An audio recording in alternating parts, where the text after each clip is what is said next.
Bismillahirrahmanirrahim. Assalamualaikum warahmatullahi wabarakatuh.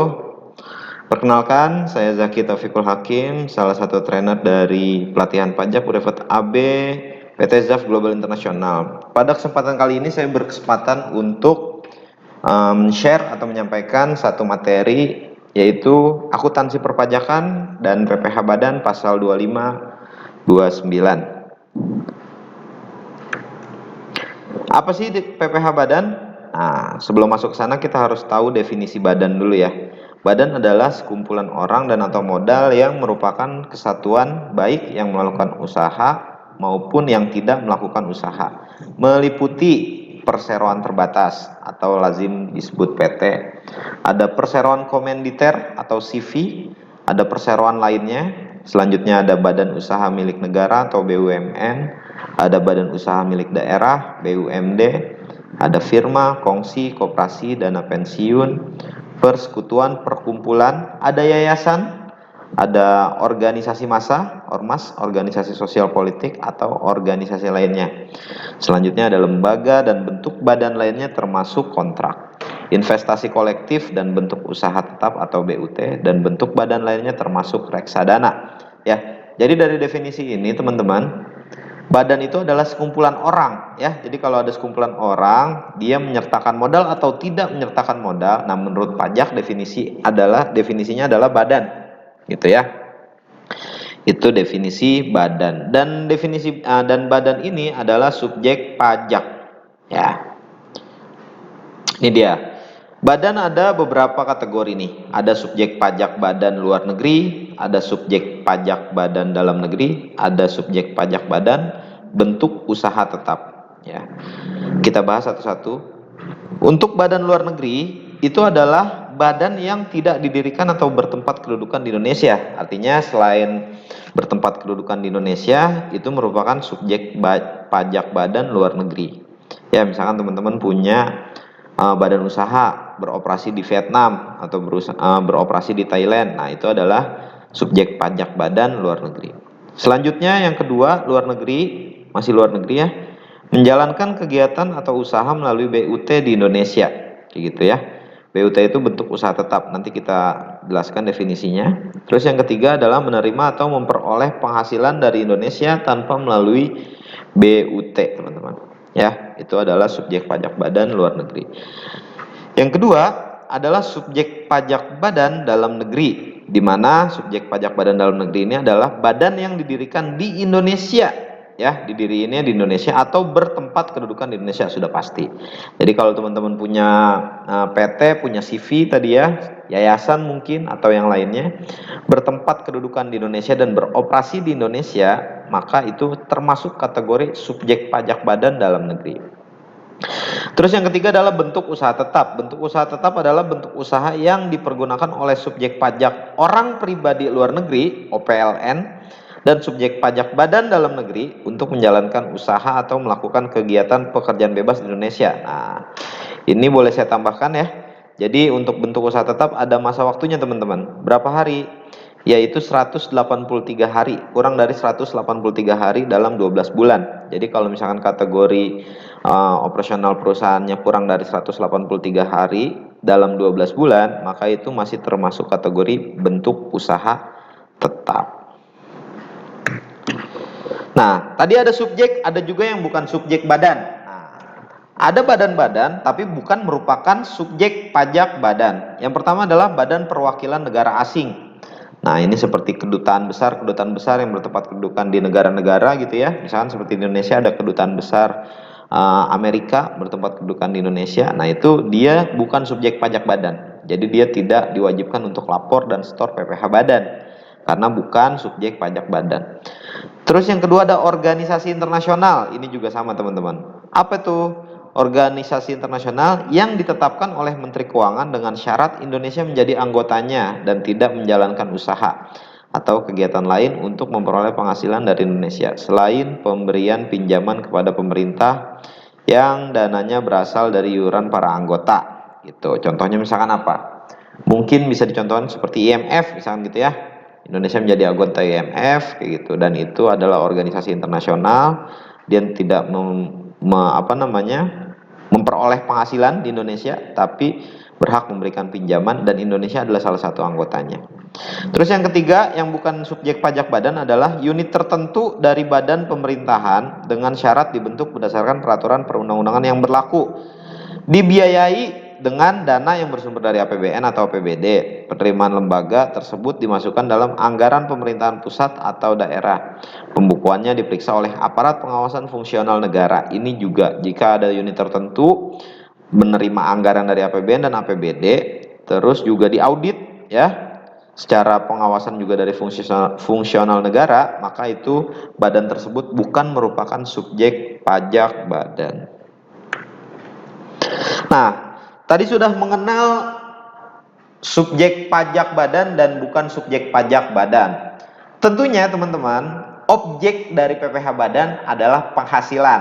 Nah, makanya di dalam PPh badan, penghasilan itu tidak sesimpel seperti kita menghitung laporan keuangan perusahaan pada umumnya, gitu ya.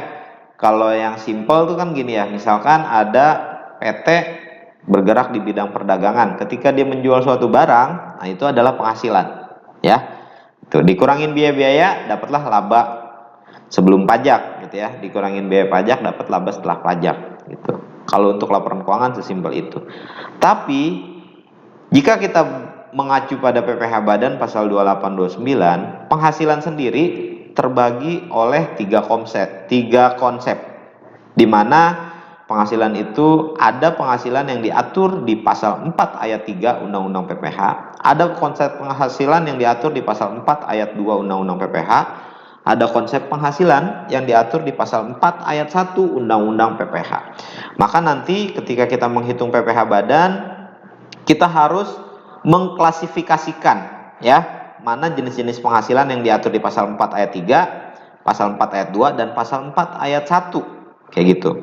Sehingga nanti di laporan PPh badan kita itu sudah mengacu pada aturan-aturan konsep penghasilan ini, teman-teman. Makanya kita akan jauh lebih dalam nanti ya. Itu sebelum kita menghitung PPh badan kita nanti di praktek ya, teman-teman.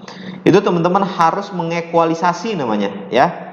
Mensortir mana penghasilan-penghasilan yang termasuk kategori di pasal-pasal tersebut, kayak gitu. Dan nanti kita harus bedakan perlakuannya ya, sehingga mengakibatkan apa? Mengakibatkan laba secara komersil versi laporan keuangan yang kita sudah buat akan berbeda dengan laba secara fiskal yang sudah kita kelompokkan atau sudah kita sortir, sudah kita pilah-pilih mana penghasilan yang kategori pasal 4 ayat 3, pasal 4 ayat 2, dan pasal 4 ayat 1. Nah, proses sortir, proses koreksi ini lazim sering disebut namanya rekonsiliasi fiskal, teman-teman. Ya, nanti kita akan bahas sampai sana. Oke, sekarang kita kenalan dulu dengan konsep penghasilannya. Yang pertama ada konsep penghasilan pasal 4 ayat 3 Undang-Undang PPh, yaitu adalah penghasilan yang bukan objek pajak. Nah, jadi menurut pajak ada beberapa sumber penghasilan atau penerimaan gitu ya, tapi itu bukan objek pajak gitu. Maka nanti penghasilan-penghasilan tersebut harus kita keluarkan ke dalam laporan keuangan kita, dan tidak perlu kita perhitungkan ke dalam PPh badan usaha kita. Gitu ya. Terus yang selanjutnya ada konsep penghasilan berdasarkan pasal 4 ayat 2 Undang-Undang PPh, di mana penghasilan ini merupakan penghasilan yang dikenakan PPh final. Nah, mungkin teman-teman udah sering dengar nih, gitu ya. Jadi pasal 4 ayat 2 PPh final gitu. Betul teman-teman ya. Jadi untuk penghasilan yang diatur di pasal 4 ayat 2 ini adalah jenis-jenis penghasilan yang dimana item pajaknya sudah dipotong atau dipungut saat transaksi tersebut, gitu. Contohnya misalkan teman-teman mempunyai penghasilan atau sumber penghasilan dari sewa tanah dan bangunan, ini yang paling sering umumnya gitu. Ketika teman-teman dapat penghasilan dari hasil sewa tanah dan bangunan, maka ada objek pasal 4 ayat 2 di situ ya, di mana tarifnya adalah 10%. Ketika teman-teman bertransaksi itu harus langsung dipotong PPh-nya ya. Misalkan nilainya 100 juta, berarti langsung dipotong 10%-nya, berarti 10 juta, di mana 10 jutanya ini harus langsung dibayarkan pajaknya. Yang dimana nanti ketika kita menghitung PPh badan usaha kita, penghasilan tersebut harus kita keluarkan juga. Kenapa kita keluarkan? Karena saat kita menerima penghasilan, pajaknya sudah langsung dipotong. Yang terakhir adalah konsep penghasilan yang diatur di pasal 4 ayat 1 Undang-Undang PPH, di mana penghasilan ini adalah penghasilan yang merupakan objek pajak. Dan nantinya kita harus hitung dan kita harus kenakan tarif umum dan tidak final, teman-teman ya. Itu adalah peredaran bruto kita saat kita transaksi penjualan, terus juga mungkin ada other income kita yang lain selain dari pasal 3 dan pasal 2. Pasal 4 ayat 3 dan pasal 4 ayat 2. Oke. Selanjutnya, gimana sih untuk mencari objek PPh badan? Nah, jadi untuk mencari objek PPh badan ini ada rumusnya, teman-teman ya. Jadi yang pertama adalah dari hasil usaha pokok core business gitu ya, modal, investasi dan penghasilan lain-lain other extraordinary gitu ya. Itu yang kedua harus kita kurangin dengan deductible expense ya. Dari penghasilan tadi dikurangin HPP, dikurangin deductible expense. Terus yang ketiga, dari dalam dan luar negeri kecuali rugi luar negeri. Nah, kalau misalkan kita ada penghasilan lain dari dalam atau luar negeri gitu, itu harus dimasukin. Kecuali kerugian di luar negeri itu nggak boleh dimasukin gitu ya. Kalau ada laba harus dimasukin, kalau rugi nggak boleh dimasukin. Terus yang terakhir, selain yang bukan objek PPh dan telah dikenakan PP final, penghasilannya harus kita sortir ya. Di luar pasal 4 ayat 3 yang bukan objek PPh dan di luar PPh pasal 4 ayat 2 yang merupakan PPh final. Maka nanti pendapatannya harus kita sortir benar-benar pendapatan yang memang umum yang diatur di pasal 4 ayat 1 Undang-Undang PPh. Begitu objeknya, teman-teman ya. Udah mulai ada gambaran ya? Nah, di sini dijelaskan, kita jabarkan satu-satu ya. Penghasilan yang diatur di pasal 4 ayat 1 apa aja sih gitu ya. Yang pertama adalah penggantian atau imbalan berkenaan dengan pekerjaan atau jasa yang diterima atau diperoleh termasuk gaji, upah, tunjangan, honorarium, komisi, bonus, gratifikasi, uang pensiun atau imbalan dalam bentuk lainnya kecuali ditentukan lain dalam undang-undang ini ya. Atau kalau misalkan PPh badan kita sempitkan ini menjadi omset gitu ya. Pokoknya omset adalah objek PPh badan yang diatur di pasal 4 ayat 1 Undang-Undang PPh. Terus yang kedua objeknya apa lagi?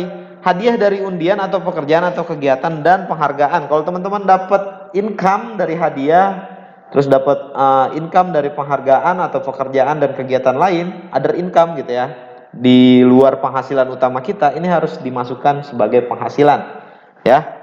Terus laba usaha, ya laba usaha adalah omset tadi dikurangin biaya-biaya, dikurangin HPP, dapat laba usaha.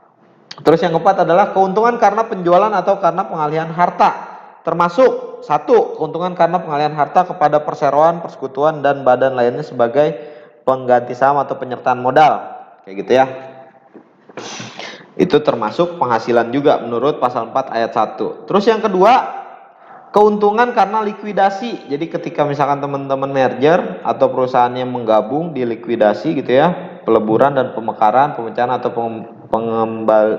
pengambil alihan usaha gitu. Nah, setelah dihitung ternyata di situ ada keuntungannya gitu ya setelah merger, maka keuntungannya itu dianggap sebagai other income, pendapatan lain-lain ya, penghasilan lainnya, dan itu harus diperhitungkan ke dalam PPh badan. Terus yang ketiga, keuntungan karena pengalihan harta berupa hibah, bantuan atau sumbangan kecuali yang diberikan kepada keluarga sedarah dalam garis keturunan lurus 1 derajat dan badan keagamaan atau badan pendidikan atau badan sosial atau badan kecil termasuk koperasi yang ditetapkan oleh Menteri Keuangan sepanjang tidak ada hubungan dengan usaha, pekerjaan, kepemilikan atau penguasaan antara pihak-pihak yang bersangkutan. Jadi kalau misalkan kita dapat hibah selain yang tadi disebutkan, maka itu harus dianggap sebagai penghasilan. Terus yang keempat adalah penghasilan karena keuntungan penjualan atau pengalihan sebagian atau seluruh hak penambangan. Ini untuk perusahaan tambang, teman-teman. Tanda turut serta dalam pembiayaan atau permodalan dalam perusahaan pertambangan. Masih objek penghasilan pasal 4 ayat 1, apalagi penghasilan yang harus dihitung ketika kita menghitung PPh badan, yaitu adalah penerimaan kembali pembayaran pajak yang telah dibebankan sebagai biaya dan pembayaran tambahan pengembalian pajak. Ini jarang terjadi ya teman-teman ya. Ketika teman-teman mendapatkan pembayaran kembali yang tadinya udah dibebankan gitu, itu harus dianggap penghasilan ya. Nanti pembayaran tambahan pengembalian pajaknya juga harus dianggap sebagai penghasilan. Terus yang selanjutnya ada bunga termasuk premium, diskonto dan imbalan karena jaminan pengembalian utang. Gitu, itu juga sama. Ketika teman-teman meminjamkan uang, badan teman-teman misalkan PTA meminjamkan uang kepada salah satu direksinya gitu ya. Nah, ketika kita minjemin uang, itu ada hitungan bunganya ya. Misalkan minjemnya 100 juta, nanti si direksinya harus balikin 120 juta misalkan. Nah, 20 jutanya ini teman-teman harus dihitung sebagai pendapatan bunga gitu ya, other income. Nanti ada ininya tuh, presentasinya ada DER namanya, debt equity ratio gitu. Berapa sih perbandingan hutang dan modal yang harus kita bebankan sebagai bunga pinjaman kayak gitu ya. Nanti kita bahas di slide ini juga ya, nanti kita akan sampai ke sana. Selanjutnya dividen dengan nama dan dalam bentuk apapun, termasuk dividen dari perusahaan asuransi kepada pemegang polis dan pembagian sisa hasil usaha koperasi. Jadi kalau perusahaan teman-teman punya perusahaan afiliasi di mana hak dari perusahaan teman-teman adalah dividen, maka dividen ini harus dihitung sebagai penghasilan ya. Dividen ini harus dihitung sebagai penghasilan. Nanti dibahas juga tentang objek-objek pajak lainnya tuh saat pertemuan praktek ya. Tuh, kita di sini bahas yang umum-umum dan dasar aturannya aja dulu ya. Terus yang selanjutnya ada royalti atau imbalan atas penggunaan hak. Jadi ketika teman-teman dapat royalti harus dianggap penghasilan. Terus yang selanjutnya ada sewa dan penghasilan lain sehubungan dengan penggunaan harta ya. Ini di luar, nah sewa juga nih nanti ada yang masuk kategori pasal 4 ayat 1, ada yang masuk kategori pasal 4 ayat 2. Kalau sewa tanah bangunan masuknya pasal 4 ayat 2. Nah, kalau pasal 4 ayat 1 ini adalah sewa yang berhubungan dengan barang-barang bergerak. Ya. Contohnya misalkan teman-teman punya kendaraan, di mana kendaraannya itu disewain ke orang atau ke perusahaan lain gitu ya. PTA mempunyai kendaraannya disewain ke perusahaan lain atau ke temennya gitu ya. Nah, hasil sewanya itu kita kan dapat uang tuh, dapat income, maka harus dicatat sebagai penghasilan. Ya. Terus selanjutnya penerimaan atau perolehan pembayaran berkala, ini juga harus dianggap sebagai penghasilan. Banyak ya pasal 4 ayat 1 karena emang ini penghasilan-penghasilan yang harus dihitung untuk menghitung PPh badan. Apalagi keuntungan karena pembebasan utang kecuali sampai dengan jumlah tertentu yang ditetapkan dengan peraturan pemerintah PP nomor 30 tahun 2000 ya. Apabila kita untung karena pembebasan utang gitu ya, itu harus dianggap sebagai pendapatan atau penghasilan. Selanjutnya keuntungan selisih kurs mata uang asing harus jadi other income ya, pendapatan selisih kurs. Terus selisih lebih karena penilaian kembali aktiva. Jadi ketika kita punya daftar aktiva tetap, terus kita mau nilai, kita mau jual nih aktivanya gitu ya. Ketika dinilai oleh jasa appraisal gitu ya, nilainya ternyata lebih tinggi dibanding yang sudah kita susutkan. Nah, selisihnya itu harus dianggap sebagai pendapatan teman-teman ya. Padahal kita nggak terima uang apa-apa. Secara pencatatan harus diakui sebagai pendapatan. Premi asuransi juga harus dicatat sebagai pendapatan. Terus ada iuran yang diterima atau diperoleh perkumpulan dari anggotanya yang terdiri dari wajib pajak yang menjalankan usaha atau pekerjaan bebas. Ini juga harus diakui sebagai pendapatan. Tambahan kekayaan neto yang berasal dari penghasilan yang belum dikenakan pajak, ini juga harus diakui sebagai pendapatan. Penghasilan dari usaha berbasis syariah, sama. Imbalan bunga sebagaimana dimaksud dalam undang-undang yang mengatur mengenai ketentuan umum dan tata cara perpajakan, itu juga sama. Surplus Bank Indonesia, apabila kita mendapatkan keuntungan dari surplus BI, maka harus dianggap sebagai pendapatan. Nah, itulah tadi konsep penghasilan berdasarkan pasal 4 ayat 1. Selanjutnya adalah konsep penghasilan yang dimana diatur ketentuannya di pasal 4 ayat 2 Undang-Undang PPh, yang merupakan objek dari penghasilan bersifat final. Artinya apa tadi bersifat final? Pajaknya sudah selesai saat itu juga gitu ya. Saat kita menerima penghasilan, pajaknya harus selesai saat itu juga ya. Dan penghasilannya sudah tidak boleh lagi diakui atau menambah pendapatan di PPh badan kita. Makanya nanti untuk PPh pasal 4 ayat 2 dan PPh pasal 4 ayat 3 itu semuanya ada tuh di formulir SPT 1771 lampiran 4 teman-teman ya. Jadi nanti penghasilan-penghasilan yang bersifat final dan bukan objek pajak di pasal 4 ayat 2 dan pasal 4 ayat 3 itu masuk di situ semua. Ya, kita kelompokin di situ. Nah, sekarang kita yuk cek apa sih jenis-jenis penghasilan pasal 4 ayat 2. Yang pertama adalah penghasilan berupa bunga deposito dan tabungan lainnya, bunga obligasi dan surat utang negara, ya, dan bunga simpanan yang dibayarkan oleh koperasi kepada anggota koperasi orang pribadi, gitu ya. Jadi kalau perusahaan kita punya deposit di bank, maka nanti kan ada pendapatan bunga tuh, ya. Nah, pendapatan bunga banknya itu nggak boleh diakuin sebagai pendapatan, ya. Biayanya pun, biaya pajaknya itu juga nggak boleh diakuin sebagai biaya. Jadi pokoknya pengakuan pajaknya sudah selesai saat itu juga. Terus ada lagi penghasilan berupa hadiah undian. Nah, tadi juga di pasal 4 ayat 1 ada hadiah ya. Tapi kalau pasal 4 ayat 2 lebih spesifik nih. Hadiahnya yang diundi, teman-teman ya. Misalkan teman-teman menang hadiah di TV gitu ya. Nilainya 10 juta. Nah, biasanya pihak TV itu ngomong akan dikirim setelah dipotong pajak gitu. Nah, pajak yang dimaksud adalah pasal 4 ayat 2, teman-teman. Final ya. Nanti untuk lebih detail tarifnya teman-teman boleh cek video pembelajaran di PPH Final ya. Tarif-tarif pajaknya, terus juga besaran tarifnya kayak gitu. Nah, itu ada di situ.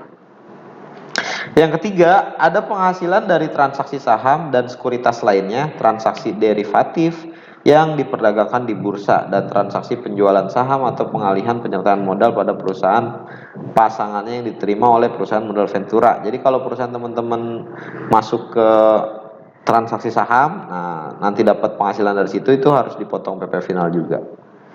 Yang keempat, ada penghasilan dari transaksi pengalihan harta berupa tanah atau bangunan, usaha jasa konstruksi, usaha real estate dalam persewaan tanah dan atau bangunan. Jadi kalau teman-teman punya penghasilan hasil dari jual aset berupa tanah dan bangunan atau jasa konstruksi, nah ini juga banyak mengandung unsur penghasilan yang bersifat final atau pasal 4 ayat 2, yang dimana nanti penghasilannya sudah tidak lagi diperhitungkan ke dalam perhitungan PPh badan usaha. Yang kelima adalah penghasilan tertentu lainnya yang diatur dengan atau berdasarkan peraturan pemerintah. Jadi kalau yang di sini nggak ada, nanti teman-teman cek di pasal 4 ayat 2, itu lengkap semua ya. Di video pembelajaran juga nanti dibahas satu persatu. Nah, yang terakhir adalah penghasilan yang bukan objek pajak, di mana ini diatur di Undang-Undang PPh pasal 4 ayat 3 gitu. Apa aja? Yang pertama adalah bantuan atau sumbangan, termasuk zakat dan harta hibahan, itu bukan objek pajak. Yang kedua adalah warisan, gitu ya. Warisan juga bukan objek pajak. Yang ketiga adalah harta termasuk setoran tunai yang diterima oleh badan sebagaimana dimaksud dalam pasal 2 ayat 1. Setoran modal awal, teman-teman ya. Jadi ketika ada direksi menyetorkan modal awal kepada suatu badan atau suatu PT, itu nggak boleh dicatat sebagai pendapatan. Pencatatan yang betul adalah kas pada modal secara accounting gitu ya. Kasnya bertambah, modalnya bertambah. Bukan kas pada pendapatan gitu. Itu nggak boleh diakuin sebagai pendapatan. Yang ketiga adalah penggantian atau imbalan sehubungan dengan pekerjaan atau jasa yang diterima oleh dalam bentuk natura dan kenikmatan dari wajib pajak atau pemerintah, kecuali yang diberikan oleh bukan wajib pajak. Wajib pajak yang dikenakan pajak secara final atau wajib pajak yang menggunakan norma perhitungan khusus atau demand profit sebagaimana dimaksud dalam pasal 15. Jadi kalau teman-teman mendapatkan penghasilan atau imbalan karena pekerjaan atas jasa yang diterima atau diperoleh dalam bentuk natura, ya, kenikmatan dari wajib pajak atau pemerintah, kecuali yang diberikan oleh bukan wajib pajak, itu nggak boleh diakuin sebagai pendapatan, bukan objek pajak. Terus ada dividen, dividen atau bagian laba yang diterima atau diperoleh perseroan terbatas sebagai wajib pajak dalam negeri, koperasi, badan usaha milik negara atau badan usaha milik daerah dari penyertaan modal pada badan usaha yang didirikan dan bertempat kedudukan di Indonesia dengan syarat tertentu. Jadi ada beberapa dividen yang ketika dibagikan itu bukan merupakan objek pajak. Nanti syaratnya kita cari lagi ya, kita bahas lagi nih, bisa dicari nih. Ya. Terus yang selanjutnya ada iuran yang diterima atau diperoleh dana pensiun yang pendiriannya telah disahkan Menteri Keuangan, baik yang dibayar oleh pemberi kerja maupun pegawai. Ini juga termasuk kategori pasal 4 ayat 3, bukan objek pajak. Terus ada lagi bagian laba yang diterima atau diperoleh anggota dari perseroan komoditer. Nah, jadi kalau teman-teman badan hukumnya CV gitu ya, terus si pemilik CV-nya ini narik prive atau prive. Nah, bagi si pemilik CV itu bukan merupakan penghasilan ya. Jadi ini nanti relate sama PPh orang pribadi. Buat si badan gitu ya, itu hanya mengurangi modal aja ya, modal dan laba berjalannya dia gitu, namanya prive atau prive. Karena si pemilik CV ini ketika nanti mendapatkan gajinya itu secara pajak ya, nanti kita akan bahas konsep beban juga ya. Gajinya secara pajak itu merupakan non deductible expense. Artinya apa? Gajinya tidak boleh diakuin sebagai biaya yang mengakibatkan biayanya harus dikoreksi sehingga labanya tinggi, pajaknya tinggi. Seperti itu teman-teman ya. Nah, ketika si direksi dari CV tersebut mendapatkan prive, nah untuk di si direksi itu untuk si direksinya itu mendapatkan apa sih namanya ya? Suatu apa sih ya namanya, lupa. Mendapatkan keuntungan gitu ya, dimana penghasilan yang diterima hasil dari prive ini itu tidak diakuin sebagai penghasilan oleh pajak karena dia termasuk kategori penghasilan yang diatur di pasal 4 ayat 3 Undang-Undang PPh. Selanjutnya adalah penghasilan yang diterima atau diperoleh perusahaan modal ventura berupa bagian laba dari badan pasangan usaha. Ini juga nggak boleh diakui sebagai pendapatan. Ada lagi bunga obligasi yang diterima oleh perusahaan reksadana selama 5 tahun pertama sejak pendirian perusahaan atau pemberian izin usaha. Itu juga nggak boleh. Oke, konsep penghasilan selesai teman-teman. PR-nya teman-teman adalah mengklasifikasikan dari perusahaan tempat teman-teman bekerja atau usaha teman-teman bekerja, mana penghasilan yang bersifat pasal 4 ayat 1, mana penghasilan yang bersifat pasal 4 ayat 2, mana penghasilan yang bersifat pasal 4 ayat 3. Dan teman-teman harus sudah mulai mengkalkulasi atau mengekualisasi penghasilan atau jenis-jenis pendapatan sesuai dengan kategori konsep penghasilan yang tadi sudah saya jabarkan. Gitu ya. Jadi ini konsep-konsep yang harus kita tahu sebelum kita menghitung atau merekonsiliasi fiskal laporan pajak atau laporan keuangan komersil kita, sehingga kita nanti dapat laporan keuangan versi fiskal. Nah, konsep inilah yang harus teman-teman pelajarin. Nanti untuk detail perhitungannya akan dibahas di materi praktek teman-teman ya. Selanjutnya ada konsep beban. Konsep beban ini ada konsep beban pasal 6 Undang-Undang PPh dan konsep beban pasal 9 Undang-Undang PPh. Ada lagi beban-beban yang merupakan objek pemotongan PPh seperti PPh 21, PPh 22, 23, 26 dan 4 ayat 2. Artinya biaya-biaya yang kita keluarkan ini mengandung unsur kategori pajak lainnya ya, dimana nanti harus kita sinkronkan atau kita harus ekualisasikan. Terus ada lagi di peraturan pemerintah nomor 138 tahun 2000 di mana biaya yang tidak dapat dikurangkan dalam menghitung penghasilan kena pajak. Dia relate sama PPh pasal 9 Undang-Undang PPh berarti ya. Terus ada lagi deductible dan non deductible lain yang diatur di Undang-Undang Perpajakan. Nah, oke. Sekarang saya mau lebih ke pasal 6 dan pasal 9 dulu ya. Pasal 6 dan pasal 9 ini adalah biaya-biaya, di mana di pasal 6 adalah biaya yang dapat dikurangkan atau sering kita sebut deductible expense. Jadi biayanya itu boleh menjadi pengurang penghasilan kita gitu. Lah kan emang begitu konsepnya. Iya, tapi secara pajak dia punya aturan di mana diatur di pasal 9 Undang-Undang PPh, ada item biaya yang tidak dapat dikurangkan dari penghasilan bruto. Jadi ada objek-objek biaya, ada item-item biaya, ada akun-akun biaya, itu secara pajak nggak boleh diakui sebagai biaya gitu ya. Apa aja kayak itu? Yuk cekidot, kita bahas detail nih. Kita bahas biaya yang boleh dulu ya, deductible expense, biaya-biaya yang dapat dikurangkan. Di mana di sini diatur di pasal 6 Undang-Undang PPh. Yang pertama adalah biaya untuk mendapatkan, menagih dan memelihara penghasilan, 3M tuh. Mendapatkan, menagih dan memelihara penghasilan yang merupakan objek PPh non final. Termasuk satu, biaya pembelian bahan, oke. Biaya berkenaan dengan pekerjaan, oke. Jasa termasuk upah, gaji, honorarium, bonus, gratifikasi, dan tunjangan yang diberikan dalam bentuk uang, bunga sewa, dan royalti.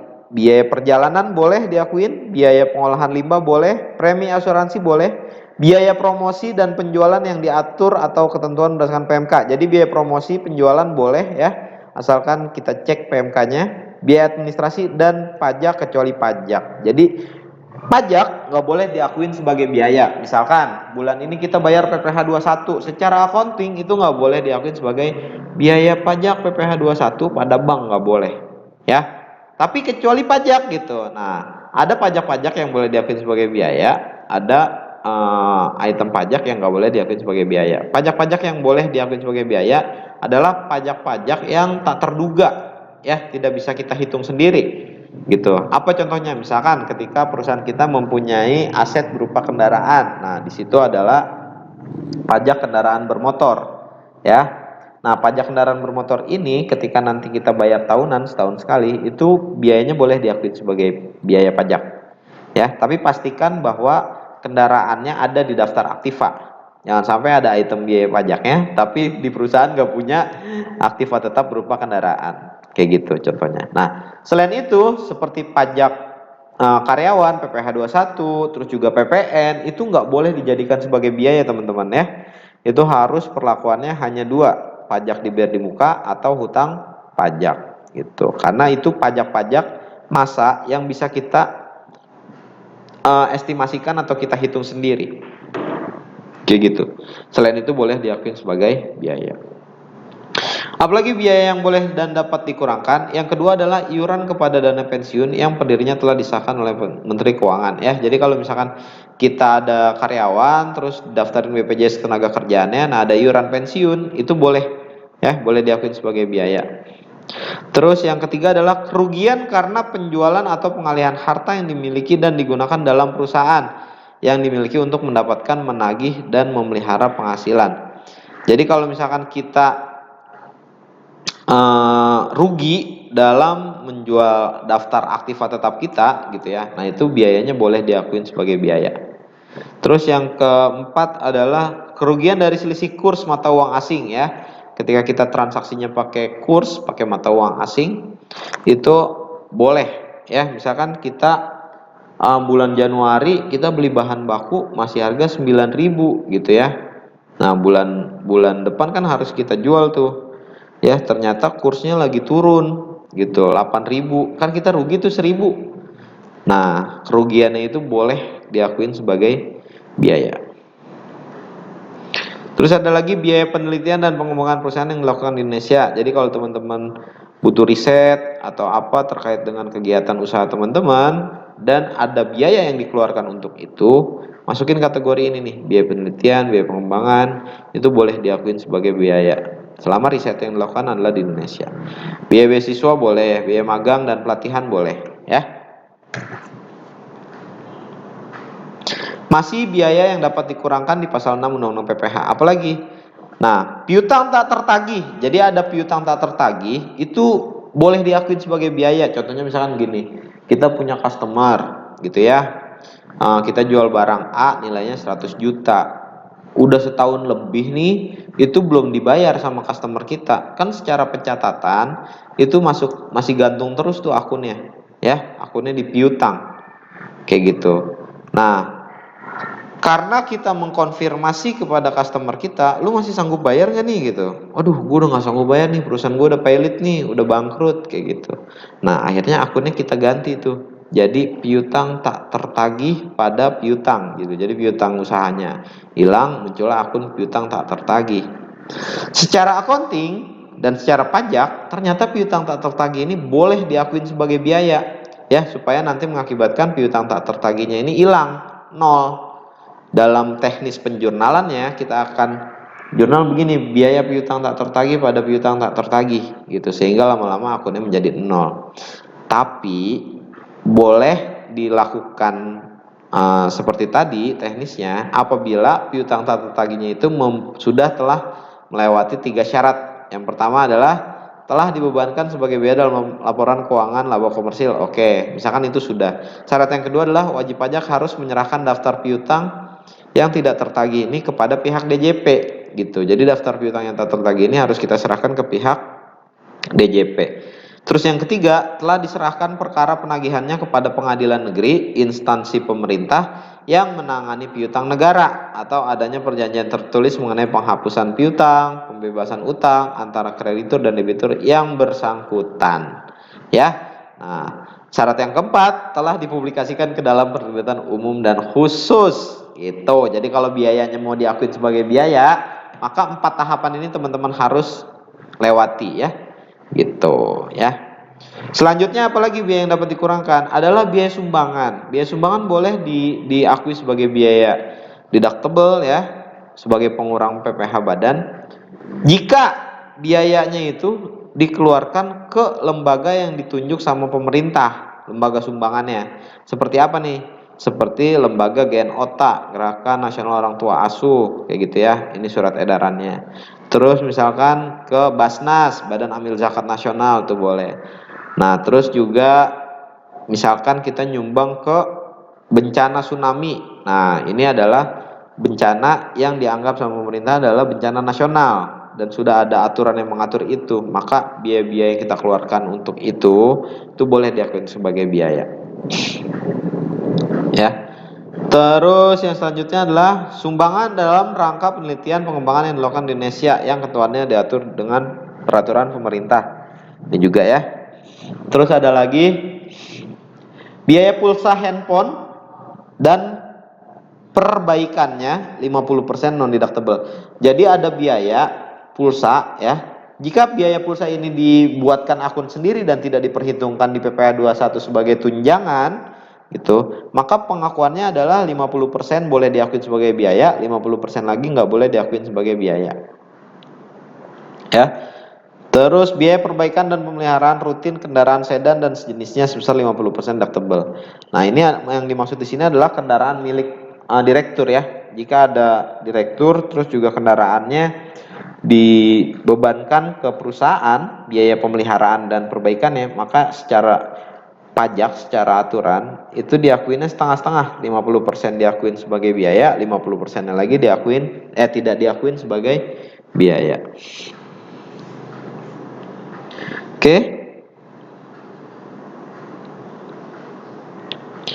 Selanjutnya, biaya yang boleh diakui sebagai biaya adalah biaya penyusutan atas pengeluaran untuk memperoleh harta berwujud. Nah, itu boleh diakui teman-teman. Ya, biaya penyusutan boleh diakuin.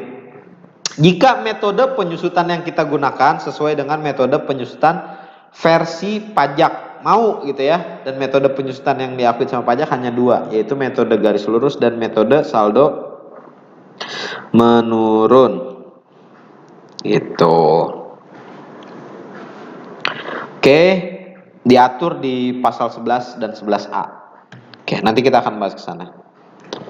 Nah, ini adalah biaya-biaya yang dapat dikurangkan. Selanjutnya, ini ada item biaya yang termasuk kategori non-deductible expense atau biaya yang tidak dapat dikurangkan. Apa aja itu? Pasal 9 ya. Nah, yang pertama adalah pembagian laba dengan nama dan bentuk apapun seperti dividen, termasuk dividen yang dibayarkan oleh perusahaan asuransi kepada pemegang polis dan pembagian sisa hasil usaha koperasi. Gitu ya. Jadi kalau ada dividen, itu dividen nggak boleh dijadiin biaya teman-teman ya. Misalkan bagi-bagi saham di akhir tahun direktur A dapat 100 juta, direktur B 100 juta. Nah, secara accounting nggak boleh kita jurnalin begini, nggak boleh nih.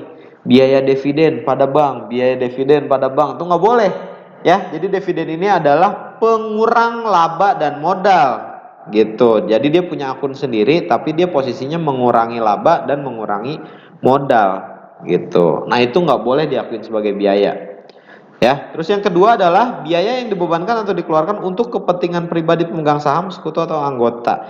Jadi kalau misalkan ada pemegang saham dari suatu badan itu mengeluarkan biaya untuk kepentingan pribadinya dan tidak ada sangkut pautnya dengan kegiatan usaha, maka biaya itu harus dikeluarkan dari item biaya di laporan keuangan. Ya, dimana mengakibatkan biayanya jadi lebih rendah, labanya lebih tinggi, pajaknya lebih tinggi. Yang ketiga adalah pembentukan atau pemupukan dana cadangan dengan syarat tertentu. Ya, misalkan mau ngumpulin duit nih buat gajian THR nanti tuh. Harusnya kan itu secara accounting ketika kita mau pupuk dana seperti itu ya udah tinggal kita bikin satu akun bank sendiri, nanti dia masukin ke situ tuh. Jadi pindah bank aja dari bank operasional pindah ke bank dana cadangan misalkan gitu. Nah, banyak teman-teman kita yang memanfaatkan itu dialihkan sebagai biaya. Jadi ketika uang keluar dari bank A gitu ya, itu ketika masuk ke bank B-nya tidak diakuin sebagai pindah bank aja. Jadi dia catat sebagai biaya. Biaya dana cadangan pada bank, biaya dana cadangan pada bank. Nah, itu nggak boleh ya. Maka biayanya tidak boleh diakuin sebagai biaya. Yang keempat adalah premi asuransi kesehatan, asuransi kecelakaan, asuransi jiwa, asuransi dui guna, dan asuransi beasiswa yang dibayar oleh wajib pajak orang pribadi kecuali jika dibayar oleh pemberi kerja dan premi tersebut dihitung sebagai penghasilan bagi wajib pajak yang bersangkutan. Jadi kalau ada biaya BPJS tapi tidak dihitung di PPh 21 sebagai penambah penghasilan, maka biayanya tidak boleh diakui sebagai biaya. Lanjut, masih pasal 9 Undang-Undang PPh, biaya yang tidak dapat dikurangkan. Apalagi selanjutnya adalah penggantian atau imbalan sehubungan dengan pekerjaan atau jasa yang diberikan dalam bentuk natural dan kenikmatan, kecuali penyediaan makanan dan minuman bagi seluruh pegawai, serta penggantian atau imbalan dalam bentuk natural dan kenikmatan di daerah tertentu dan yang berkaitan dengan pelaksanaan pekerjaan yang diatur dengan atau berdasarkan peraturan Menteri Keuangan. Ini biaya entertain teman-teman ya. Tapi sekarang biaya tertentu boleh diakui sebagai biaya asal teman-teman buat bukti nominatif ya. Jadi buat rekapan ya, setahun ini keluarin biaya entertain berapa dan ke siapa aja gitu. Nah, nanti itu dilampirkan saat kita mau lapor PPh badan. Oke.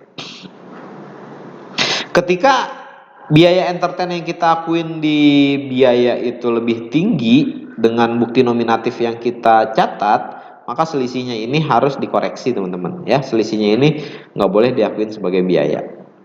Oke, selanjutnya ada jumlah yang melebihi kewajaran yang dibayarkan kepada pemegang saham atau kepada pihak yang mempunyai hubungan istimewa sebagai imbalan sehubungan dengan pekerjaan yang dilakukan gitu. Nah, ini konteks luar kewajaran ini juga masih simpang siur ya teman-teman ya, masih sangat luas gitu. Jadi tidak ada ukurannya. Oh, kalau di luar kewajaran harusnya segini, itu belum ada ukurannya. Gitu ya. Paling saya bisa kasih ilustrasinya begini. Misalkan dalam suatu perusahaan gaji paling besar adalah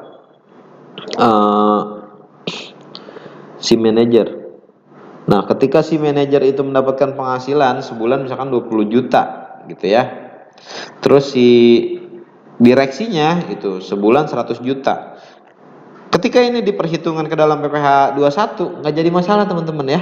Yang jadi masalah dari 100 juta itu yang diperhitungkan sama si direksi cuman misalkan 50 juta. Nah, 50 jutanya lagi dialokasiin tuh atas nama anaknya, mungkin atas nama istrinya kayak gitu ya, supaya nggak kena pajak gitu. Nah, ini kalau ketahuan biayanya harus dikeluarkan dari item biaya ya, dan tidak boleh menjadi pengurang PPh badan.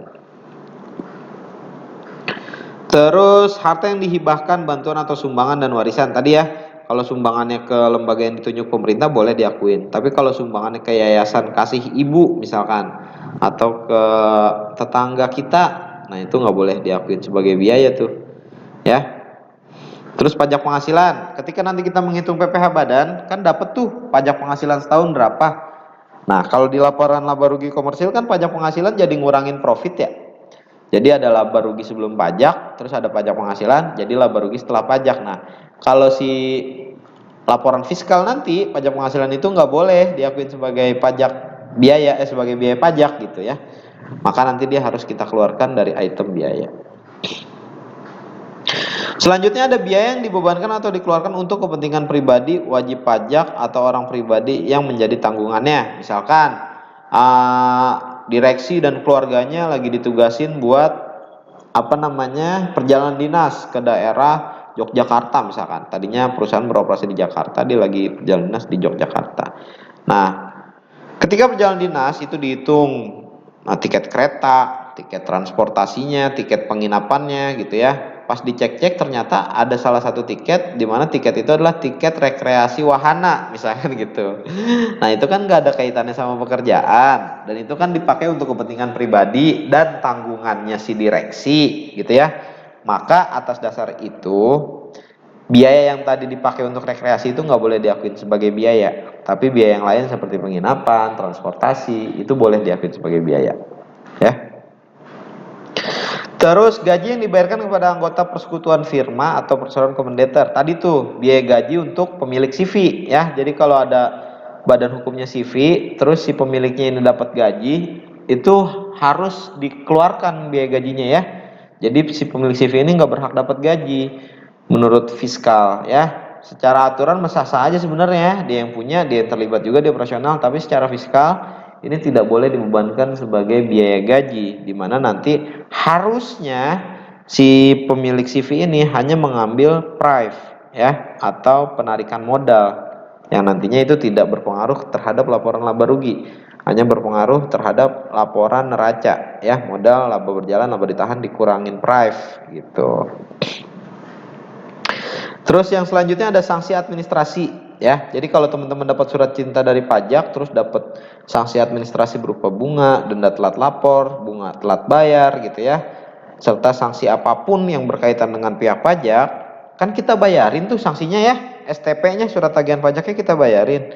Nah, secara pembukuan saat kita bayarin itu kan kita catat sebagai sanksi administrasi pajak pada bank misalkan gitu. Nah, nanti di akhir tahun kita rekap berapa sih setahun nih kita kena sanksi administrasi. Nah, biaya sanksi administrasinya ini nggak boleh dijadiin sebagai biaya ya secara fiskal. Diatur di pasal 4, pasal 6, pasal 9 Undang-Undang PPH, biaya yang tidak dapat dikurangkan. Seperti itu, teman-teman. Masih banyak nih, masih ada lagi ya. Jadi biaya yang tidak dapat dikurangkan, Kak, itu gimana caranya saya ngapalin sebanyak itu, Kak? Biaya-biaya yang tidak dapat dikurangkan. Teman-teman, saya boleh kasih satu hal ya. Pajak ini kan ilmu terapan, gitu ya. Ketika teman-teman bahas teorinya, terus teman-teman tidak mengaplikasikan dalam keseharian dan tidak diulang-ulang dalam pekerjaan teman-teman kayak gitu. Saya jamin 100% bakal lupa. Gitu. Jadi biaya-biaya ini mana yang biaya deductible, mana biaya yang non deductible itu akan jalan sendirinya ketika nanti teman-teman udah banyak ngadepin kasus. Ya, kayak gitu. Jadi habis dari sini saran saya coba dipraktekkan perhitungan PPh badan, kalkulasian biaya-biaya dan pendapatan berdasarkan ketentuan pajak yang tadi sudah saya jabarkan. Kayak gitu ya. Gitu. Nanti teman-teman bakal lebih paham lagi ketika sudah masuk di materi prakteknya ya. Di sini hanya pengantar teorinya. Gitu. Selanjutnya masih ada biaya yang tidak dapat dikurangkan, yaitu adalah selisih lebih penilaian HPP yang menggunakan metode LIFO. Jadi kalau misalkan ada perbedaan metode, pencatatan metode antara komersil dengan fiskal ya. Nah, yang diakuin sama fiskal tuh setahu saya cuma metode average. Jadi kalau teman-teman pakai metode LIFO, nanti hasil HPP-nya kan ada selisih. Nah, selisihnya itu harus dikoreksi fiskal. Ya, saran saya daripada ngerepotin, ngeribetin diri sendiri, mending ikutin metode yang udah ditentuin sama orang pajak aja. Ya, pakai average gitu. Udah nggak usah bandel-bandel pakai LIFO. Selanjutnya ada jumlah melebihi biaya penyusutan yang ditetapkan gitu. Nah, tadi nih. Jadi ketika metode penyusutan antara fiskal dan komersil itu berbeda, kan tadi pihak fiskal, pihak pajak maunya cuma 2 metode, garis lurus atau saldo menurun. Nah, ketika udah sama metodenya, terus ada selisih nilai manfaatnya gitu ya, maka selisihnya itu juga dikoreksi teman-teman. Kak, emang ada selisih? Yes, kadang ada selisih. Karena apa? Karena akuntansi itu standarnya adalah SAK ya, mengacunya ke sana. Standar akuntansi keuangan. Nah, kalau pajak mengacunya di PMK 96 tahun 2009, teman-teman. Ya. Atau tadi tuh di Undang-Undang PPH pasal 11 dan 11A. Kayak gitu. Nah, dia mengacunya di situ. Jadi umur ekonomis dan masa manfaatnya harus kita sesuaikan dengan versinya pajak aja. Biar tidak menghitung 2 kali di akhir tahun. Seperti itu. Terus yang ketiga di halaman ini maksudnya ya, biaya yang tidak dapat dikurangkan adalah pajak masukan yang tidak dapat dikreditkan sebagaimana pasal 4 ayat 8, pasal 9 ayat 8 huruf F dan G.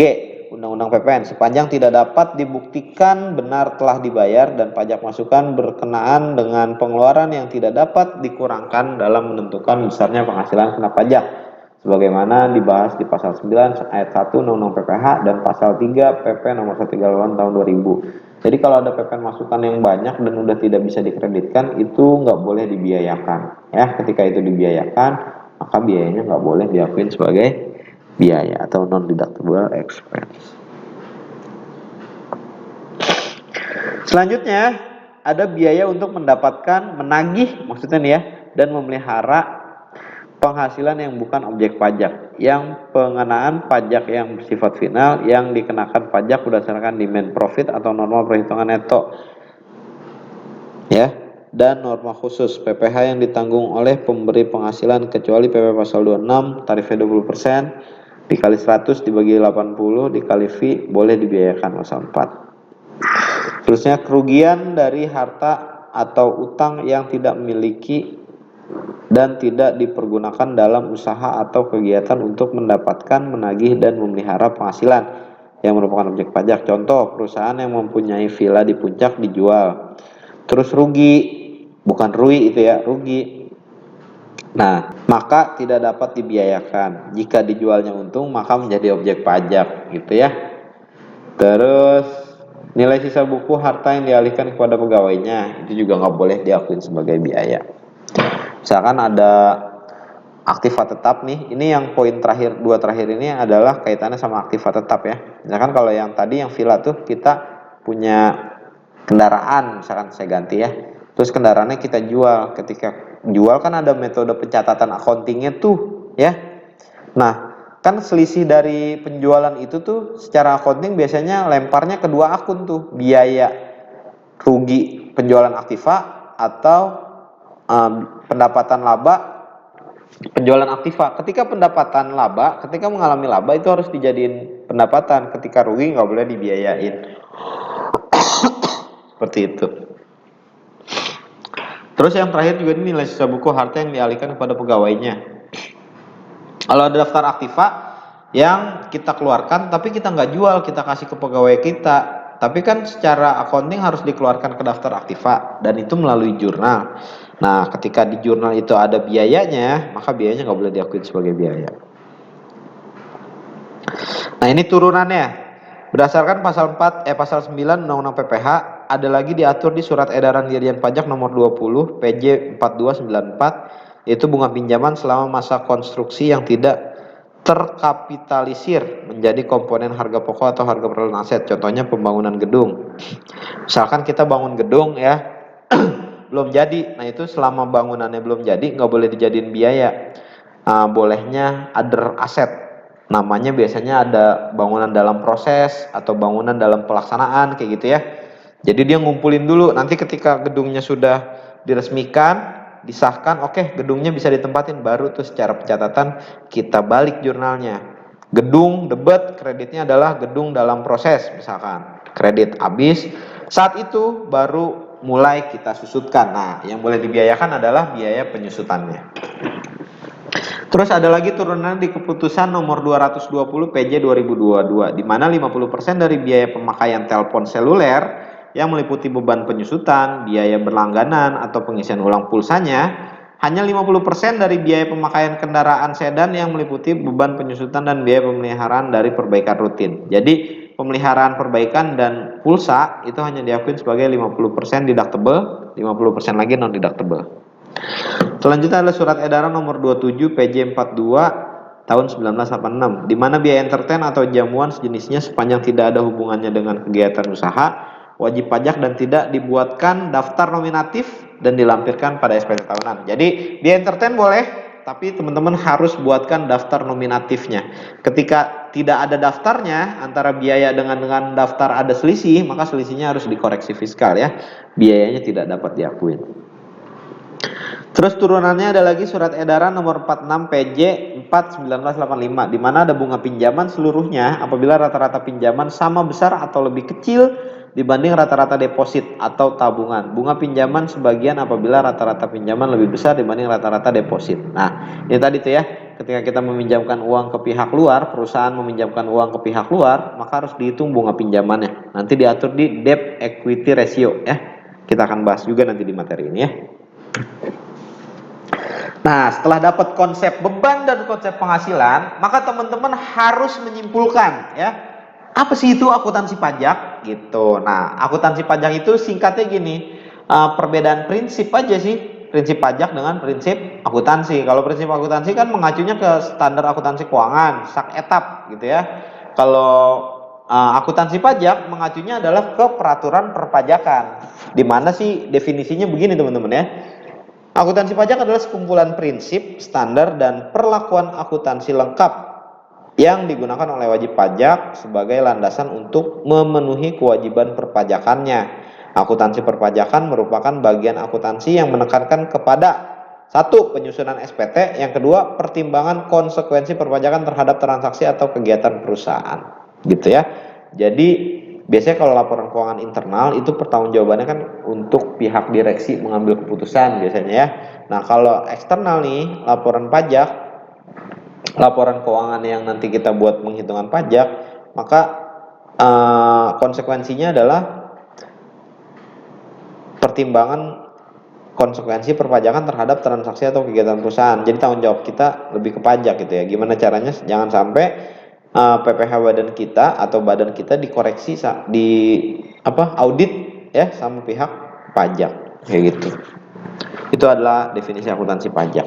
Oke, selanjutnya tujuan akuntansi pajak. Nah, tujuan akuntansi pajak ini adalah satu, dasar menghitung penghasilan kena pajak. Terus yang kedua, menghitung harga pokok perolehan. Yang ketiga, menghitung barang kena pajak. Keempat, menghitung besarnya pajak terutang. Yang kelima, memberi peluang menggunakan beberapa keputusan pemerintah untuk pembukuan. Yang terakhir adalah dasar pertahanan wajib pajak dalam pemeriksaan dan penyidikan pajak. Kurang lebih sama ya. Nah, sekarang pertanyaannya adalah, apakah laba akuntansi sama dengan laba kena pajak?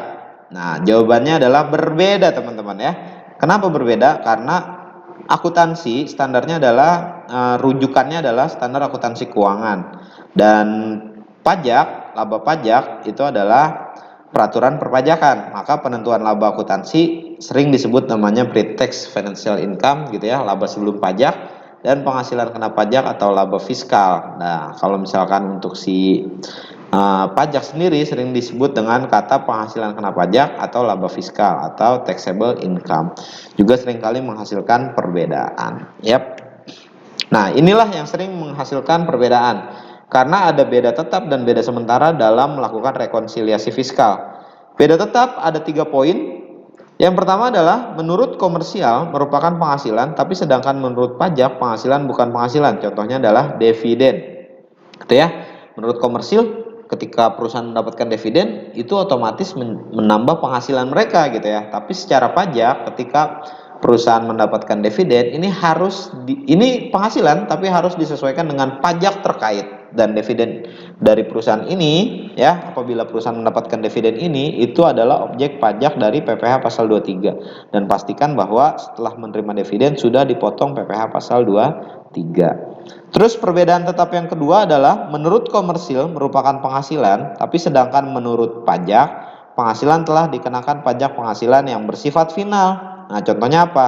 Contohnya adalah bunga deposito ya. Secara komersil ketika kita mendapatkan pendapatan bunga deposito, maka itu perlakuannya sebagai pendapatan lain-lain atau other income ya. Akunnya adalah bunga deposito. Tapi secara pajak ketika kita mendapatkan bunga deposito kan itu udah langsung dipotong PPh-nya tuh final ya. 20% lagi kan cukup tinggi.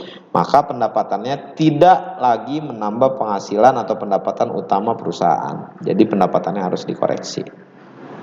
Terus yang ketiga, beda tetapnya adalah menurut akuntansi komersil merupakan beban, sedangkan menurut pajak penghasilan bukan merupakan beban. Contohnya adalah sanksi perpajakan. Nah, secara accounting komersil ketika kita membayarkan STP atau sanksi atau surat tagihan pajak gitu ya, itu mendapatkan sanksi perpajakan dari pihak pajak, kita bebankan sebagai biaya ya, biaya sanksi perpajakan pada bank. Tapi menurut fiskal, sanksi perpajakan ini tidak boleh dianggap sebagai biaya, maka harus dikeluarkan. Oke. Nah, itu adalah kategori perbedaan tetap. Dan selanjutnya ada perbedaan sementara, di mana merupakan perbedaan metode. Nah, tadi ya, yang paling relate di sini adalah perbedaan metode penyusutan. Ya, ketika misalkan tahun ini kita menggunakan metode garis lurus dengan masa manfaat sesuai dan SAK gitu ya. Tapi ada selisih dengan metode garis lurus dengan masa manfaat menggunakan PMK 96 tahun 2009, maka itu selisihnya harus dikoreksi. Nah, nanti ke depannya akan kita sesuaikan. Makanya bedanya sementara, paling beda tahun ini aja, tahun depan kita harus sesuaikan gitu ya. Gitu. Dan metode selain penyusutan tadi ada metode persediaan barang, itu juga sama.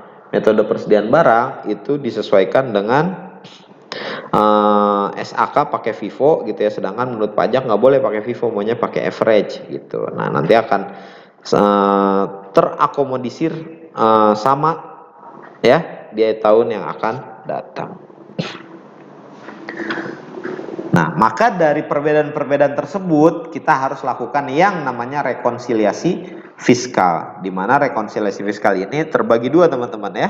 Ada rekonsiliasi fiskal positif atau koreksi positif, ada rekonsiliasi fiskal negatif atau koreksi negatif. Di mana koreksi positif adalah penyesuaian terhadap penghasilan neto komersil dalam rangka menghitung penghasilan kena pajak yang bersifat menambah. Nah, ini dia. Jadi kalau koreksi fiskal positif dia lebih kepada mengkoreksi akun-akun yang mengakibatkan PPh badannya nambah gitu ya, labanya nambah gitu. Contoh misalkan semula di laporan laba rugi komersil omset 5M, laba 100 juta. Nah, nanti di laporan fiskal itu omset 5M, laba bisa jadi 150 juta. Karena concern dari koreksi positif ini adalah concernnya adalah menambah penghasilan ya. Nah, terus yang kedua adalah koreksi negatif. Koreksi negatif adalah penyesuaian terhadap penghasilan neto komersil dalam rangka menghitung penghasilan kena pajak yang bersifat mengurangi gitu. Nah, kalau koreksi negatif sifatnya mengurangi laba usaha yang semula tadi misalkan omset 5M di laporan komersil labanya 100 juta. Nah, kalau kita banyak koreksi negatifnya, maka itu ada penyesuaian fiskal negatif gitu ya. Yang semula omset 5M labanya bisa turun jadi 80 atau mungkin 50 juta gitu ya. Karena dia concernnya adalah mengurangi penghasilan kena pajak. Maka dari itu biasanya umumnya koreksi positif itu banyak mengkoreksi akun-akun biaya dan koreksi negatif banyak mengkoreksi akun-akun pendapatan. Penyusutan akuntansi versus penyusutan fiskal. Nah, penyusutan akuntansi adalah jumlah dapat disusutkan suatu aktiva tetap harus dialokasikan secara sistematis sepanjang masa manfaatnya. Metode penyusutannya harus mencerminkan pola pemanfaatan perekonomian aktiva oleh perusahaan. Sedangkan fiskal mekanisme pembebanan atas pengeluaran yang masa manfaatnya lebih dari 1 tahun yang berkaitan dengan aktiva tetap berwujud. Contoh pengeluaran yang dapat disusutkan secara fiskal adalah pengeluaran untuk pembelian, pendirian, penambahan, perbaikan, dan perubahan harta berwujud. Penentuan harga perolehan di samping nilai pembelian dimasukkan juga biaya-biaya perolehan. Jadi kalau misalkan teman-teman beli AC, itu jangan cuma harga AC-nya, tapi harga ongkos pasangnya, beli peralatan kayak selangnya atau apanya, semuanya harus dijadiin, ditotalin, dan harus dimasukkan ke dalam daftar aktiva tetap dan tidak boleh langsung dibiayakan. Yang boleh dibiayakan adalah biaya penyusutannya, teman-teman ya. Nah, di sini harta yang dapat disusutkan syaratnya ada 2. Yang pertama adalah harta yang dimiliki dan digunakan untuk mendapatkan, menagih, dan memelihara penghasilan yang masa manfaatnya lebih dari 1 tahun. Oke, itu ya poinnya ya, masa manfaatnya lebih dari 1 tahun. Terus yang kedua adalah sama nih, aktiva berwujud yang diperoleh dalam bentuk siap pakai atau dibangun dahulu, dirakit dulu, yang digunakan dalam operasi perusahaan, tidak dimaksudkan dalam dijual. Nah, jadi dibeli untuk dipakai sendiri, tidak untuk dijual kembali, dan masa manfaatnya juga lebih dari 1 tahun. Saya tambahkan, biasanya untuk harga aktiva tetap ini harganya relatif mahal ya. Jadi syaratnya ada 3. Yang pertama, umur ekonomis atau masa manfaatnya lebih dari 1 tahun. Yang kedua, dibeli untuk dipakai sendiri, teman-teman. Nah, yang ketiga, harganya relatif mahal ya. Selanjutnya, ada beberapa aset tetap yang tidak dapat disusutkan. Yang pertama adalah tanah, pasti ya, karena tiap tahun harganya naik. HGB, HGU, hak guna bangunan, hak guna usaha juga tidak boleh disusutkan. Yang kedua, harta berwujud yang menurut akuntansi dapat disusutkan, tetapi menurut PPh tidak dapat disusutkan. Adalah ini 1, poin 3 ini bagian dari poin 2 nih kayaknya nih ya. Aktiva yang merupakan aturan dan kenikmatan bagi pegawai rumah dinas, contohnya kecuali satu, handphone gitu ya, sedan dinas bisa disusutkan dengan pengakuan 50% dari harga perolehannya. Yang kedua, kendaraan untuk antar jemput pegawai. Nah, dua item aset tersebut tidak boleh disusutkan. 4. Aktiva yang masih statusnya HGU atau leasing. 5. Harta yang dimiliki wajib pajak yang tidak digunakan untuk 3M, menagih, memelihara, dan memperoleh penghasilan objek PPH. Apabila dijual, ya, kalau hartanya dijual itu apabila untung merupakan objek pajak tuh, apabila laba merupakan objek pajak. Apabila rugi tidak boleh dibebankan sebagai biaya dan tidak dapat mengurangi penghasilan brutonya. Curang sekali ya dia. Gitu. Kalau untung dapat boleh dijadiin pendapatan, harus dimasukin pendapatan. Kalau rugi nggak boleh jadiin biaya. Nah, terlampir teman-teman di depan teman-teman semua, ini adalah metode penyusutan yang diakui oleh pajak, yaitu ada garis lurus dan saldo menurun. Ya, di sini ada kelompok harta berwujudnya. Ini diatur di Undang-Undang PPH Nomor 36 Tahun 2011 Pasal 11 dan detailnya ada di PMK 96 Tahun 2009 teman-teman. Ya, ada kelompok bukan bangunan, yaitu ada 1, 2, 3, 4 dan ada kelompok bangunan permanen dan tidak permanen. Nah, kelompok yang bukan bangunan biasanya terdiri dari inventaris kantor berupa AC, komputer, laptop, printer, infokus dan lain-lain, kendaraan, mesin ya, dan selain bangunan gitu ya.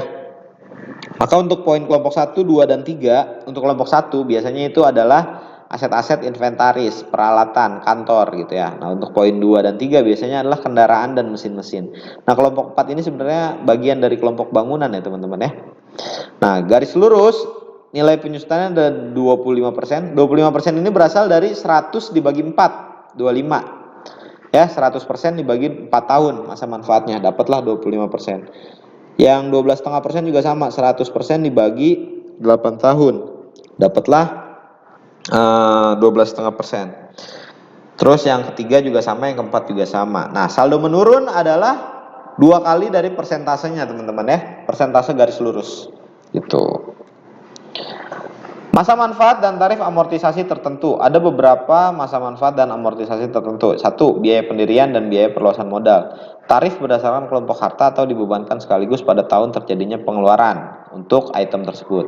Yang kedua, ada pengeluaran untuk memperoleh hak penambangan migas metode satuan produksi. Yang ketiga, ada hak penambangan selain migas, hak pengusahaan hutan, hak pengusahaan sumber dan hasil alam lainnya. Metode satuan produksi setinggi-tingginya 20% setahun.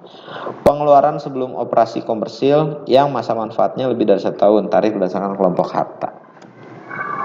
Nah, ini contohnya. Apabila ada sebuah gedung, harga perolehannya 1M, 1 miliar dengan masa manfaat 20 tahun teman-teman, maka penyusutan tiap tahunnya adalah sebagai berikut. Harga perolehan dibagi masa manfaat atau harga perolehan dikali dengan persentase manfaatnya ya. Maka 1M dibagi 20 dapat 50 juta atau 1M dikali 5% tadi ya. Dapat 50 juta. Terus ada metode saldo menurun. Sebuah mesin dibeli pada Januari 2010 dengan harga perolehan 150 juta. Masa manfaat mesin adalah 4 tahun. Perhitungan penyusutannya adalah sebagai berikut nih. Ingat tadi kalau saldo menurun umurnya atau persentasenya adalah 2 kalinya si saldo garis lurus ya. Maka kalau garis lurus 4 tahun itu 25%, nah saldo menurun itu adalah 50% gitu. Tapi objeknya adalah angka setelah tahun berjalan. Contoh misalkan harga perolehan 150 juta di tahun 2010 dikali 50%, maka dapat 75 juta. Maka tahun depan 2011 itu 50%-nya nggak dikali 150 juta lagi, dikali dari 75 juta, maka dapat 37.500. Begitu seterusnya sampai nilai penyusutannya habis di tahun 2013. Nah, selain penyusutan, kita kenal ada yang namanya kompensasi kerugian fiskal. Di mana kompensasi kerugian fiskal ini adalah mengkompensasi hasil kerugian fiskal kita untuk meringankan beban pajak kita selama 5 tahun ke depan ya. Contohnya misalkan di sini ada PT Titi DJ Indonesia dalam tahun 2011 menderita kerugian fiskal sebesar 1,2 M. Dalam 5 tahun berikutnya kondisi fiskal PT Titi DJ Indonesia adalah sebagai berikut. 2012 laba fiskal 200 juta, 2013 rugi fiskal 300 juta, 2014 laba fiskal nihil, 2015 laba fiskal 100 juta, 16 laba fiskal 800 juta. Maka kompensasi kerugian fiskalnya adalah sebagai berikut. Nah, rugi fiskal tahun 2011 nilainya 1,2 M. Ketika di 2012 mengalami laba fiskal 200 juta, maka si 1,2 M ini berfungsi untuk mengurangi pajak atau menihilkan pajak tahun 2012, di mana dari 1,2 M ini kita kurangin 200 juta, sehingga rugi fiskal kita di 2011 yang semula 1,2 M turun menjadi 1 M, dan 2012 kita nggak perlu bayar pajak. 2013 rugi fiskal, nambah lagi tuh kerugiannya ya, 300 juta. Nanti 2013 akan kita kompensasi ke 5 tahun ke depan lagi. Terus 2014 nihil, nggak perlu kita kompensasi. 2015 laba 100 juta, nah kita kompensasi lagi karena kita masih punya tabungan pajak 1 M kompensasi kita ya, sehingga sisanya adalah 900 juta. Dan 2016 800 juta mengalami laba, maka nilai dari 900 juta kompensasi kita kurang dari 800 juta. Total kompensasi 2011 kita di akhir tahun 2016 sisa minus 100 juta. Nah, kompensasi kerugian fiskal bisa teman-teman manfaatkan jika teman-teman mempunyai data yang sangat amat valid ya. Karena yang diminta di sini adalah kompensasi kerugian fiskal ya, teman-teman ya, bukan kompensasi kerugian komersil. Apa resikonya ketika teman-teman melakukan kompensasi kerugian fiskal? Biasanya di lapangan itu akan langsung diaudit sama pihak pajak ya, seperti halnya kita melakukan restitusi pajak kayak gitu. Jadi ketika kita mau melakukan kompensasi kerugian fiskal, maka itu langsung diaudit sama pihak pajak. Nah, ketika teman-teman punya data yang sangat akurat, monggo silakan. Tapi kalau teman-teman mempunyai data yang kurang akurat, maka biasanya yang terjadi adalah kurang bayar ya. Yang tadinya kita rugi malah jadi untung dan akhirnya harus bayar pajak. Sip. Nah, ini juga ada yang namanya DER, Debt Equity Ratio. Ini mengatur tentang pembiayaan bunga ya. Jadi kalau teman-teman bayar pinjam uang, ada utang jangka panjang gitu ya. Terus juga pengembaliannya kan dicicil tuh. Nah, ada bunganya. Nah, secara pajak biaya bunganya ini, beban bunganya boleh diakuin sebagai biaya gitu ya. Maka kita harus tahu dulu aturannya seperti apa. Maka di sini aturan yang paling update adalah bagan yang paling kanan teman-teman ya, di PMK nomor 169 PMK nomor 010 2015 tentang penentuan besarnya perbandingan antara utang dan modal perusahaan untuk keperluan perhitungan pajak penghasilan. Debt equity ratio maksimal 4:1, di mana dulu sebelumnya merubah aturan tentang debt equity ratio itu 3:1. Memperhitungkan utang dengan yang dibebani bunga, berlaku 9 September 2015. Untuk tahun 2016 mencabut ketentuan sebelumnya. Nah, sebelum sampai ke sana, teman-teman harus tahu dulu mana yang termasuk utang.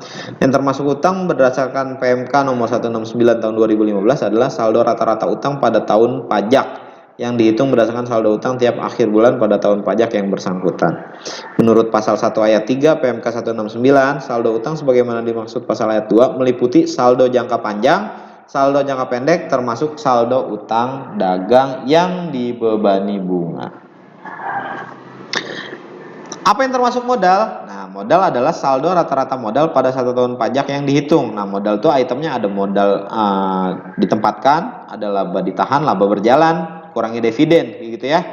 Sama kayak laporan perubahan modal. Nah, ini adalah di situ. Meliputi ekuitas sesuai standar akuntansi keuangan yang berlaku dan pinjaman tanpa bunga dari pihak yang memiliki hubungan istimewa. Itu juga bagian dari modal. Bagaimana ketentuan di PMK 169 2015? Ini adalah ketentuannya. Untuk keperluan perhitungan pajak penghasilan ditetapkan besarnya perbandingan antara hutang dan modal bagi wajib pajak badan yang didirikan atau bertempat kedudukan di Indonesia yang modalnya terbagi atas saham. Dalam hal besarnya perbandingan antara hutang dan modal, lebih besar perbandingan 4:1, maka biaya pinjaman yang dapat diperhitungkan dalam perhitungan penghasilan kena pajak adalah sebesar biaya pinjaman yang sesuai dengan perbandingan utang dan modal 4:1. Wajib memperhatikan ketentuan deductible expense dan non-deductible expense sesuai dengan pasal 6 dan pasal 9. Nanti di praktek teman-teman akan banyak belajar tentang ini ya. Gitu ya. Saya sampaikan pengantarnya aja. Lalu harus pula memenuhi prinsip kewajaran dan kelaziman usaha sesuai pasal 18 ayat 3 Undang-Undang PPH untuk utang kepada pihak yang memiliki hubungan istimewa.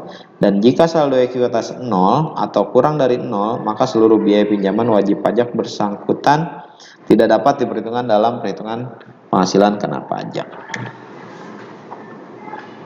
Apa aja sih yang termasuk biaya pinjaman? Nah, 1. Bunga pinjaman pasti, diskonto dan premium yang terkait dengan pinjaman pasti ya. Biaya tambahan yang terjadi yang terkait dengan perolehan pinjaman itu juga udah pasti. Beban keuangan dalam sewa pembiayaan iya. Biaya imbalan karena jaminan pengembalian utang iya. Selisih kurs juga itu termasuk dari biaya pinjaman. Selisih kurs yang berasal dari pinjaman dalam mata uang asing sepanjang selisih kurs tersebut sebagai penyesuaian terhadap biaya bunga. Yang dikecualikan dari DER ya, 1 adalah perusahaan atau wajib pajak bank ya, wajib pajak lembaga pembiayaan, terus ada wajib pajak asuransi dan reasuransi, wajib pajak yang menjalankan usaha di bidang pertambangan migas, pertambangan umum dan pertambangan lainnya yang terkait kontrak bagi hasil kontrak karya atau perjanjian kerjasama pengusaha pertambangan. Dan dalam kontrak atau perjanjian dimaksud mengatur mencantumkan ketentuan mengenai batasan perbandingan antara hutang dan modal. Yang E, wajib pajak yang seluruh penghasilan dikenai PPh final. Yang F, wajib pajak yang menjalankan usaha dibandingkan di bidang infrastruktur. Nah, itu adalah jenis-jenis WP yang dikecualikan dari aturan debt equity ratio. Oke, terakhir teman-teman adalah tarif. Tarif PPh Badan yang berlaku saat ini diatur di Undang-Undang Nomor 7 Tahun 2021 tentang harmonisasi peraturan perpajakan adalah 22%. Ini merubah aturan sebelumnya di UU PPH Nomor 36 Tahun 2008 25%, turun jadi 22 ya. Dan ini kabarnya akan turun berkala teman-teman ya. Maksimal akan turun 20%. Tapi ada beberapa kategori wajib pajak badan yang menggunakan tarif tersebut. Yang pertama adalah WP dengan peredaran bruto tertentu di mana peredarannya adalah lebih dari 50 M per tahun, maka dia kena tarif umum 22% dan objeknya dari laba fiskal ya. Ini diatur di UU PHPP nomor 7 tahun 2021. Terus yang kedua ada WP yang punya range omset lebih dari 4,8 M tapi kurang dari 50 M setahun. Nah, atas dasar itu ini dapat fasilitas tarif namanya, diatur di Undang-Undang PPH nomor 36 tahun 2008 pasal 31E. Dari tarif umum 22% dapat fasilitas 50%. Jadi dapat tarifnya tinggal 11%. Gitu ya. Nah, tapi ini berlaku untuk omset di antara 4,8 sampai 50 M kayak gitu.